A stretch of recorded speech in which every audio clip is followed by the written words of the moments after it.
Hey everyone, and welcome to a special DF Direct where we're going to be taking a look at the recent press demo for Forza Horizon 5. It was essentially the first hour of the game available for press to preview, and well, I've taken a look at it and I'm basically blown away by it, and I've shared that experience, or rather I've shared the playable code with my friends and colleagues, John Linneman. Rich, yes, I talked about this in the Direct, but there's a lot more to say. And Alex Battaglia. Yeah, I heard there's ray tracing here. I had to check it out myself. Sadly, no PC code preview, but I'm still happy with the console build. It's all right. Oh, I know, Alex. I'm sorry, Okay. no PC. Well, let's talk about, I don't know, let's talk about the first impressions that you get here, because what you do get to begin with is the initial drive, which has always been like a sampler of sorts, like a taster's menu of what you should expect from the new Forza Horizon.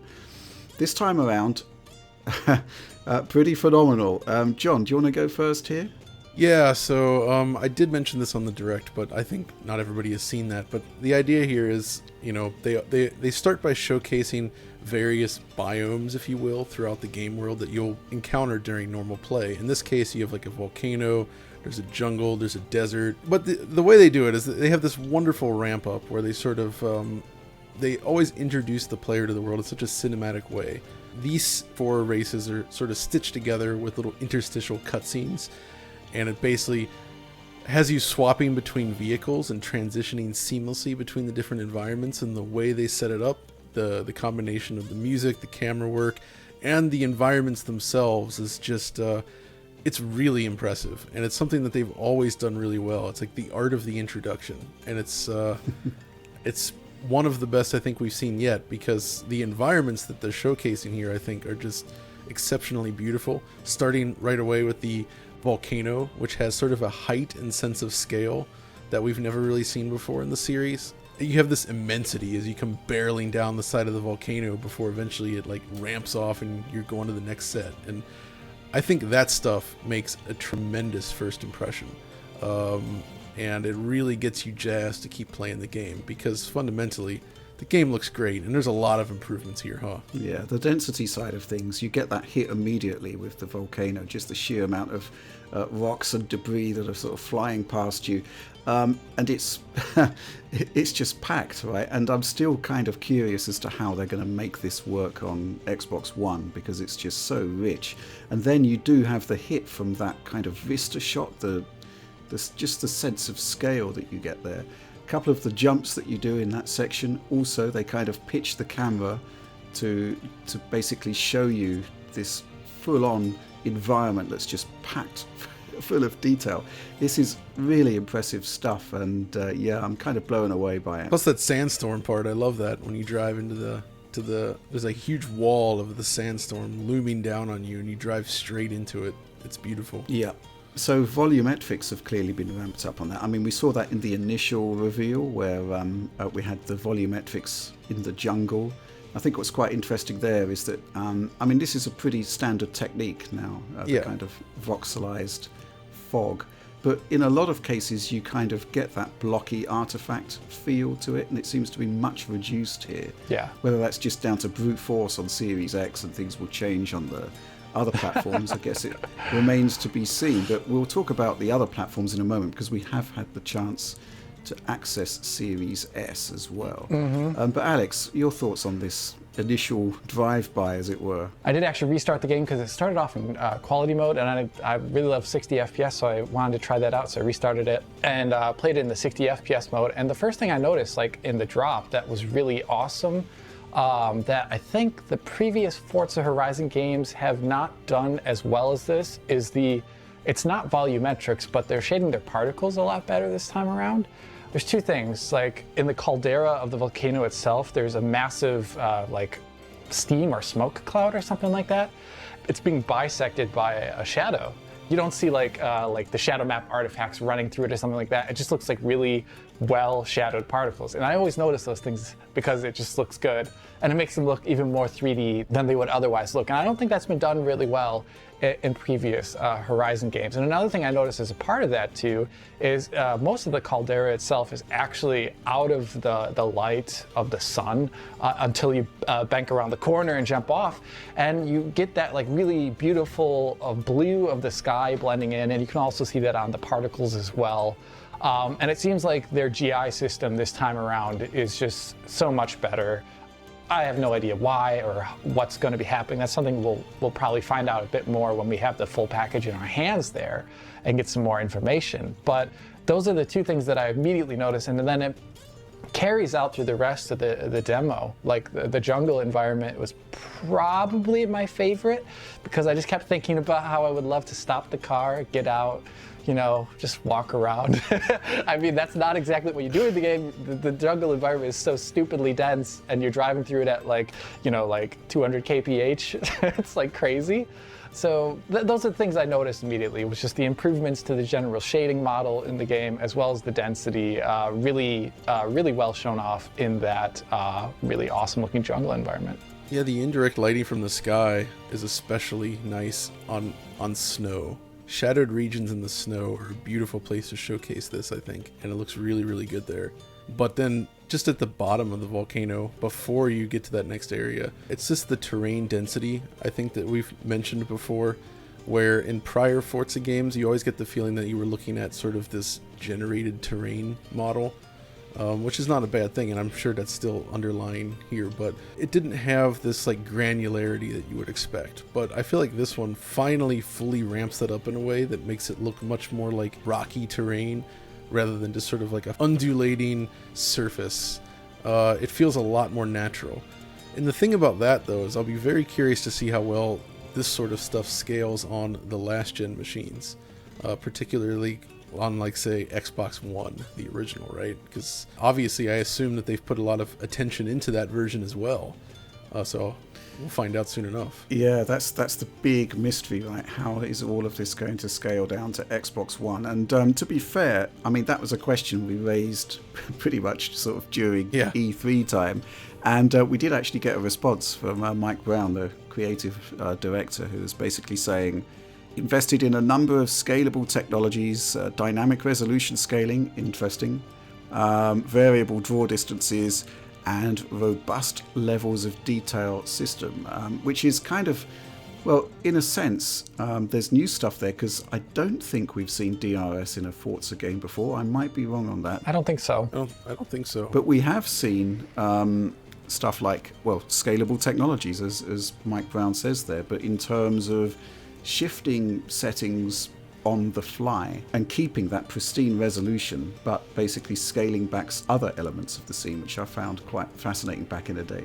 And this is something I believe that Forza Horizon has done on the PC, right, Alex? Yeah. If I recall, like, they had the dynamic detail settings, I think. Yeah, it's like dynamic, ultra dynamic, you know. I think it was also in the Forza Motorsport 7 as well there too. I might have seen this happening when I was playing through the demo in the 60 FPS mode, like when you're going down that caldera side. I did notice, since you're driving this truck that has like a large back window that's dark, and it has like the local environmental queue map that updates in real time on it. I think I did notice it shift in resolution as I was just about to bend around the corner, but I'm not sure if that was just something else. But, you know, we've seen it before in other games in the past, and it's pretty curious. Did you just call the 2021 Ford Bronco just like that truck? I don't even know the names of cars, John. What do you think I am? Alex is on another level. He's beyond personal transportation. I levitate. I transport myself. You know how it is. Oh dear.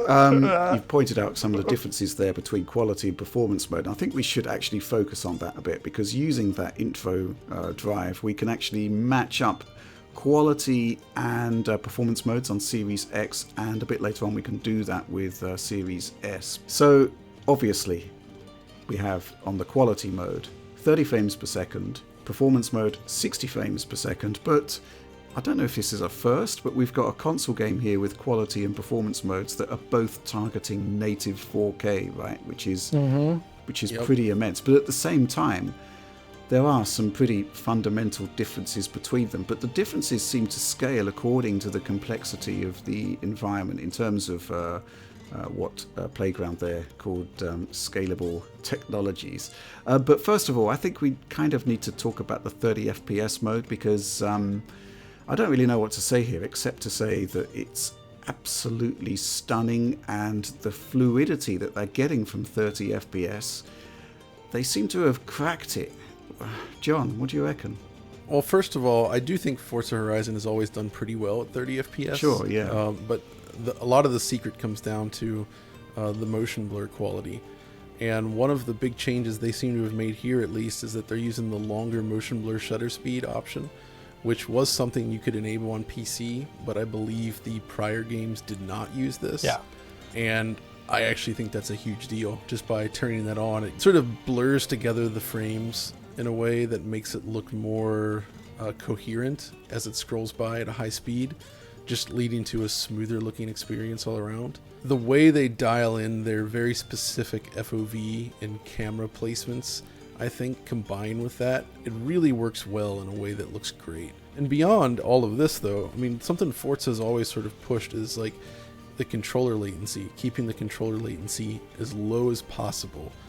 Even going back to like Forza 1, they were like updating the controller polling at a higher rate than the actual renderer, right? Mm-hmm. So I feel like this is just sort of like the end point of their goal to get a smooth, playable 30 FPS experience working in a racing game. Mm-hmm. Yeah, it does feel like they've cracked it. I hesitate to use the word, but with the motion blur, it just feels somewhat filmic. It really does deliver. And it is firmly juxtaposed against a performance mode that does look more game-like, if you like. Mm-hmm. The kind of really heavy post-process seems to have been peeled back a touch, and you get a more sort of gamic. I like this. We have filmic and gamic. I think that works. Filmic and gamic. So one thing I did notice there between the two modes, John did notice that the shutter speed is longer this time around. It seems like for both modes as well too, which is really nice. In the Ultra mode, or I'm calling it the Ultra mode, the 30 FPS mode, on the previous Forza Horizon games, there was a motion blur quality setting that controlled the amount of samples used there. And the 30 FPS mode seems to be using the highest quality actually this time around. And that leads to it looking extremely pristine. And that's not there in the 60 FPS mode. It's using at least one or two notches down. Obviously, I'll have to check out the PC version to figure out which one. So that leads to a little bit more of a video game look when the motion blur hits the screen, because you can actually technically see the samples, unlike the filmic look, you know? A little bit of grain and like gaps in there. Yep. Just a touch. Yeah, that's right. So I'm going to go back to the scalable technologies thing, robust levels of LOD, level of detail, because I don't really see any level of detail transitions in the quality mode. It's so consistent, and you can sort of trace elements of the environment way back into the distance where they're fully formed. Same deal when it reaches the camera, but then when you repeat the experience on the performance mode, it's a lot more game-like. I think the jungle in particular, the LOD transitions, the pop-in is a lot more evident there. There's like a very specific distance where you see the tree lots swap between one step before the highest quality and then the highest quality LOD, and once you notice it, it's almost like there's an invisible line in front of the car where you just see them kind of snap from one to the other. Yeah. That's kind of the only nitpick I would say with those kind of LOD transitions, and it is more noticeable in the performance mode. And it's pretty obviously the case that actual environmental density is pared back. But I think what's quite interesting is the initial volcano scene still looks really packed, right? It does, yeah. It still looks really dense, but when you start taking a closer look, you can see that sort of environmental debris is scaled back quite significantly.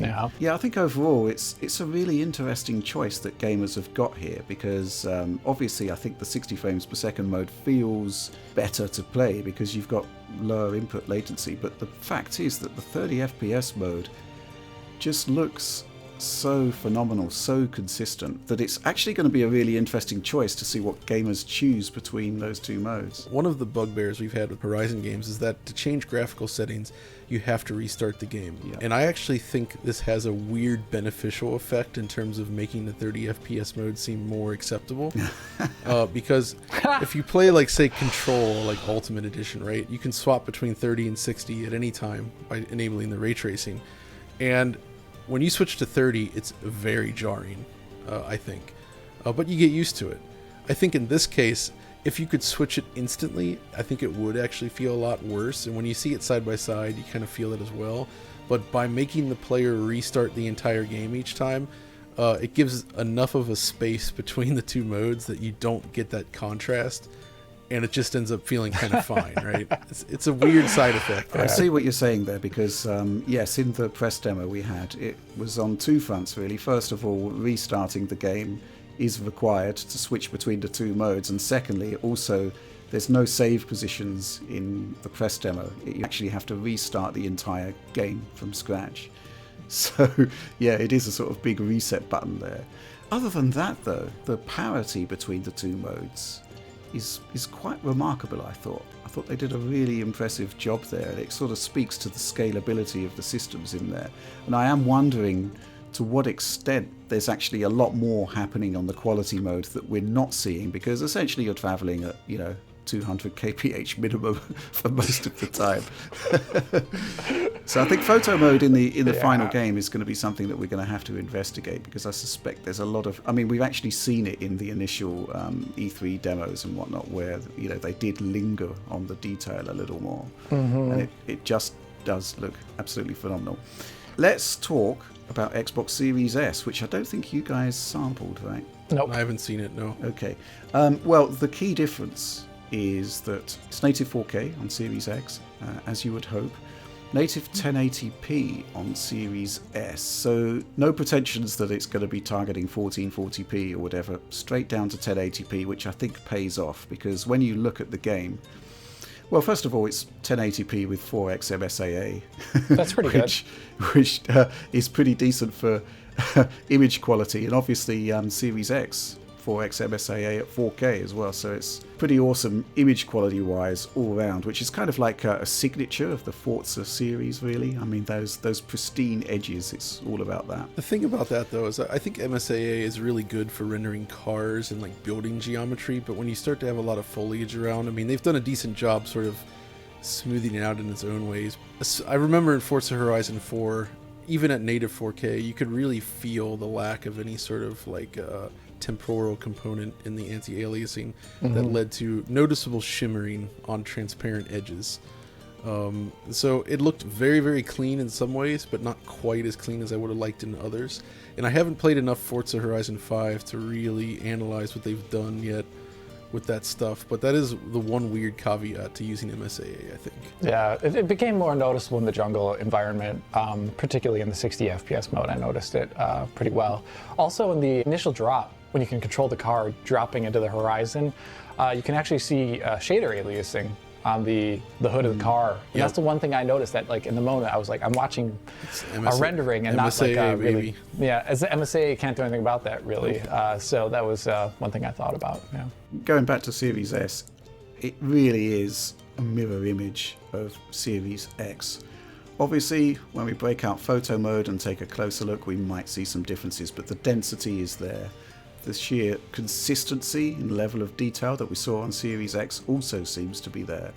And it looks like similar trades to Series X have been made in the 60 FPS mode. So yes, Series S does have 60 FPS mode, and it's still targeting 1080p with 4x MSAA. But yes, Playground Games themselves have said that they have invested in dynamic resolution scaling. It's very difficult to pick that out. I think you picked out an example on Series X there, Alex, but it's actually really difficult to get away from the fact that it does seem to be mostly running at native resolution here, which I think is great. So where do we go from here? I guess we need to talk about ray tracing, right? Because it's quite selective, but it's quite interesting, right, Alex? I don't know what the heck Forza Vista is. I keep, they keep saying it, and I just don't remember what what it is every single time, but I know in the game's garage you can walk around the cars, and you can walk around cars you don't even own, and that's a really nice thing. You can see immediately that in the performance mode that the reflections on the body of the car here, I purposely chose this one with a lot of convex and concave areas, with like what do you call those things? A spoiler? Just what is the thing? The thing on the back of the car that looks like a fin. I don't know what that is. I don't know anything about cars. This is evident, Alex. Whatever that thing is called, that thing that makes it faster, you can see that there's a difference in reflections there. And but for most of the scene, you should see actually the reflections look pretty the same. That's because, as far as I can tell, like if you stop here, looking at the back of this car, and you can see this kind of chromed piece of metal that's round and tubular. You can see that tubular, dude. You can see the reflection of the car's body itself in it, but everything outside the reflection of the car's body actually looks the same between the two versions in terms of the reflection. So it seems to me the only thing that's being ray traced against in this BV8 structure, apparently, is the car itself. And now this actually makes quite a bit of sense, because self-reflections are one of the most important parts of ray tracing, and that it does really well. And in this game, it already has a rather competent system of real-time dynamic cube maps for the rest of the scene. So it works out pretty well in the end here in this 30 FPS mode, at least in this Forza Vista garage mode. It helps the material quality by far, I would say, and it's kind of a shame that it's not in the main game, the main 30 FPS gameplay, especially since it does just seem to be the car body itself, but maybe there's other reasons there why they're not doing it right now, whether it be performance or getting it ready for launch. But that's what it is right now, not there in the 60 FPS mode. Helps the material quality in the 30 FPS mode for sure, and we'll look and see what it's like at launch. Yeah. A quick word on the reflections in-game. I guess the most obvious example would be the hood view, if you like. Yes. Where it does seem to be, you get these sort of pristine mirror-like reflections, but this isn't ray tracing. It's just basically what they've been doing in Forza games for a long, long time, right? They use two types of reflections. Obviously, for the main body reflection, like Alex said, they use the generated cube maps, which, by the way, look really good, I think. Yeah. The quality is high enough where you've actually had some people confusing it for ray tracing, but the lack of inner reflections can reveal that it's not. But the actual bonnet cam uses its own reflection method, and I think this has been in there since one of the older Forza games. Maybe going all the way back to Forza Motorsport 5. It actually reflects the entirety of the screen, so that even things like floating name tags tend to wind up encapsulated in the reflection. But it does provide a really nice mirror-like quality that's convincing, I think. And there's not really much in the way of, like, I guess you could say, car components that would require inter-reflections, so you don't really notice the limitations there in hood cam. So it's kind of like an adequate system, I think. Yeah, you're getting that kind of mirror-like reflection that's perhaps too pristine for the material.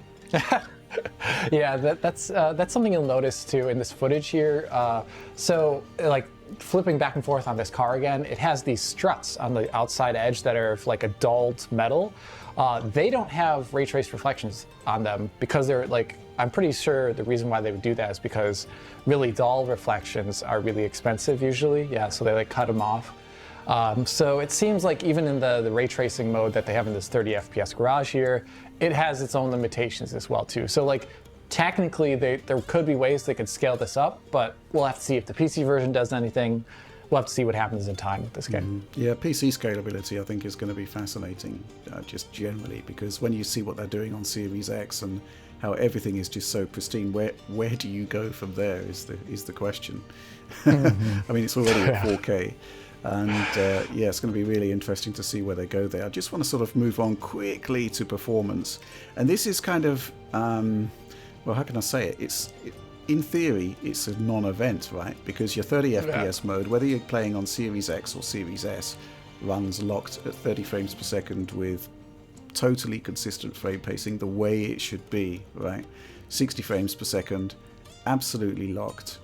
And doesn't seem to matter what happens, the frame rate doesn't buckle. Now, in theory, when we talk about this, we kind of describe it as a non-issue. But if we think, I mean, I've visited Turn 10 Studios, and I know the amount of effort that goes into making that line, as boring as it is for us to show. It's basically an entire effort from every part of the studio, starting with the art team. Everything has to stay in budget.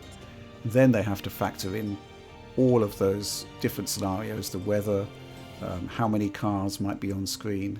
So yeah, I think suffice to say that nobody is going to have any problems with performance based on what we've seen so far. And I'm just curious to learn more about how this was actually achieved, because I think looking back, there were some performance dips in older Horizon games. I think maybe Forza Horizon 2 and 3. I don't remember much happening in 4, but they clearly have cracked this now. I think 4 was pretty much perfect by and large. I can't remember though if the 1X version had some dips in performance mode. Right. Okay. But yeah. I feel like mostly not.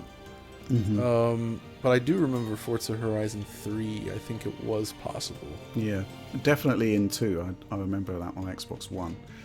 Okay, so look, this has already been something of an extended video, so let's wrap this one up, and I guess all I have to say is that I just can't wait to see final code. And it's not so long we've got to wait on this, and obviously we're going to do everything we can to get the best quality content based on the final code out there. But in the meantime, thanks for joining me on this one, and if you enjoyed this content, please do like, subscribe, /share, ring the bell for those notionally instant notifications. And of course, DF supporter program. See this video the way it was meant to be seen via our download system. Join our Discord, join our community, get involved. It's pretty awesome. And that's all from us for now. Thanks for watching.